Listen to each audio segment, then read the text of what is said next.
What are the top 4 pitfalls of a LIRP? LIRPs can be powerful financial planning tools that we use for a portion of your assets if you qualify regarding the benefits and features that we've covered in this series so far. But there are always downsides to every financial tool. You need to be aware of the top 4 pitfalls of the LIRP and how to avoid them.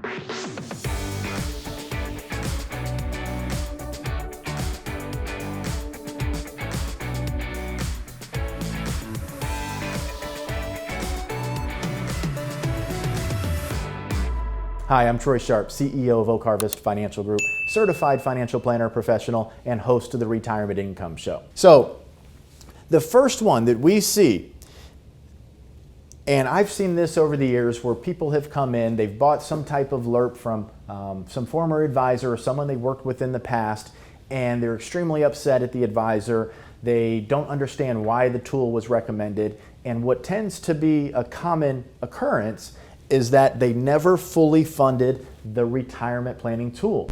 They never fully funded the LIRP. So what does this mean?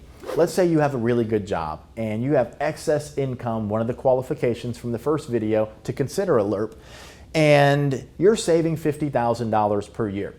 Now, you've already maxed out your 401k, you've contributed to your Roth, you've got your employer match, you have money in the bank, your liquidity. Those are the types of things you need to be in a position before you even consider something like this. But let's say you've done that and you still have this money to save, and then you decide to buy a LIRP. You have to continue to fund that strategy. If it's structured to be funded over a 5-year or a 7-year or a 10-year or however it's originally structured, this is why structure is so important. You have to fully fund it. You have to stay committed. If you lose your job, then that could put you into a bad situation where you don't fully fund it. So whenever we work with people, and this is a viable tool possibly for their situation, we like to see enough assets either in the bank or an investment account to make sure if they lose their job, if their income situation changes, they have enough assets to continue to fully fund it. Because if you don't continue to fully fund it, if you don't commit to the plan that was originally set out, the policy will ultimately implode and every dollar you've put in will be lost. You'll lose the death benefit coverage, you'll lose all the benefits and features and the money that you put in. So one of the biggest pitfalls here is if someone commits to a 5-year or 7-year or maybe a 10-year funding schedule or even longer, and they don't follow through, they don't fully fund. When you do that, the policy will ultimately collapse. It may be 5 years or 25 years, but ultimately it almost certainly will collapse. Several consecutive years of market downturns, number 2. So there are ways to mitigate this risk, but if the market is down for 5 consecutive years, one of the risks with these policies, because of the expenses that are involved, they are dependent on the policies earning interest. The interest that is earned as you put more money in, let's say you put $50,000 in at first and you earn 10%. Well, that's only $5,000. That doesn't cover the expenses. But if it's fully funded and now you have $250,000 in and earn 10%, that covers the expenses plus much more. So if we have several consecutive years of market downturns in the beginning of these policies, once they're structured, we're not earning interest to offset the expenses that are being charged. It could put you into a tight situation where it takes a long time for these to rebound. Now, there are strategies to mitigate this, and I'll talk about it on the next video in this series, but understanding that because of the expenses, we simply need to have consistent interest earned in these. That's the key. We want consistent interest. Number 3 pitfall, not monitoring and adjusting.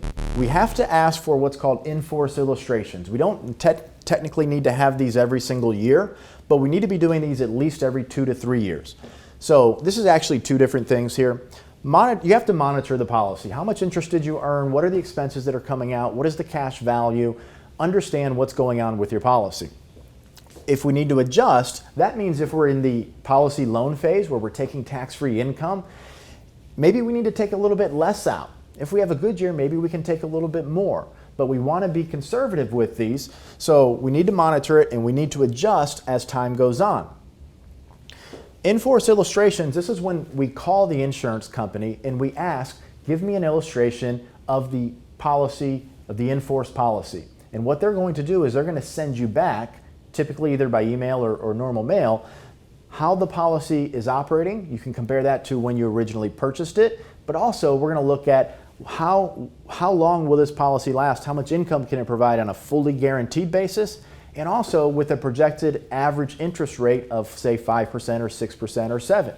So we want to be running these in-force illustrations so we're aware of how the policy is doing relative to our original assumptions.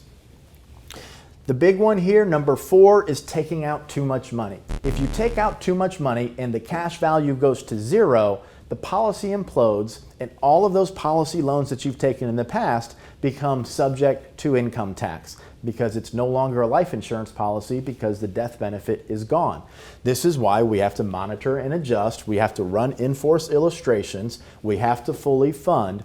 All of these things is essentially to make sure the policy doesn't implode. The policy's cash value doesn't go to 0, therefore there is no more policy. One way that can also happen is if you take out too much money, which will cause a taxable income event. So these are the top 4 pitfalls of a LIRP. If you have one, if you know someone that's considering one, make sure to share this video with a friend or family member, hit that thumbs up button, and subscribe to the channel. And if you haven't seen the rest of the videos in this series, go back to the beginning, watch them, because it can be a very, very powerful tool, but it needs to be managed properly. We'll see you on the next video.